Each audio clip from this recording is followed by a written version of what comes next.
Selamat berjumpa kembali dengan Mr. Channel. Kali ini kita akan mencoba membahas tentang salah seorang tokoh agama dan pahlawan nasional Indonesia asal Kabupaten Pasaman, Sumatera Barat. Sebelum lanjut, jangan lupa dukung kami dengan menekan tombol subscribe dan tanda lonceng notifikasi di bawah ini.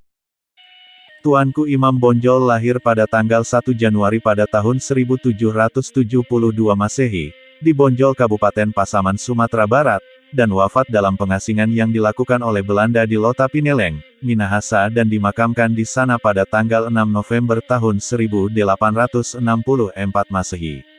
Tuanku Imam Bonjol adalah salah seorang ulama, pemimpin dan pejuang yang berperang melawan Belanda dalam peperangan yang dikenal dengan nama Perang Padri pada tahun-tahun 1803 sampai tahun 1838.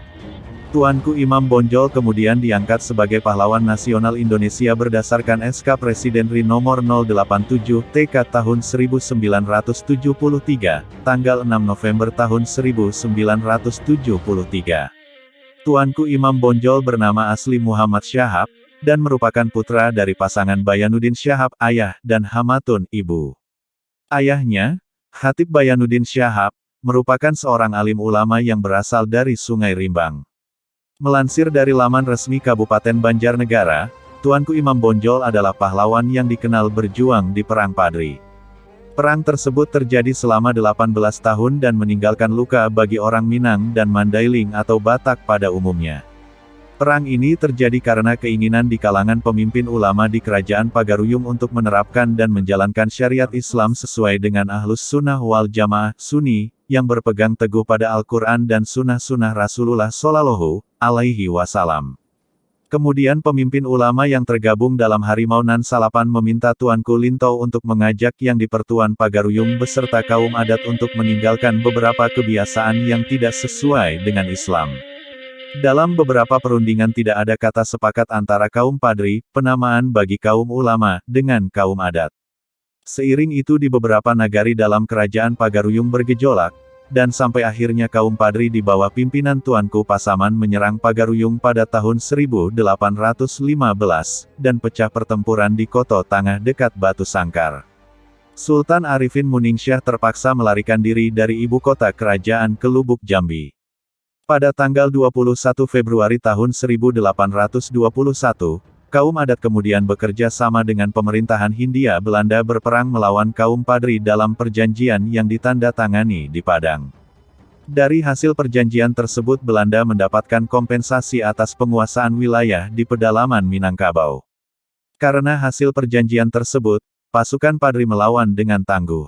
Kesulitan melawan pasukan Padri, Belanda melalui Gubernur Jenderal Johannes van den Bos mengajak pemimpin kaum Padri yang waktu itu telah dipimpin oleh Tuanku Imam Bonjol untuk berdamai dengan maklumat perjanjian Masang pada tahun 1824.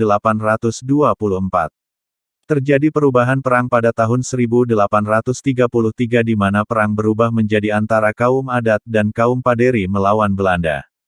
Kedua pihak bahu-membahu melawan Belanda, pihak-pihak yang semula bertentangan akhirnya bersatu melawan Belanda.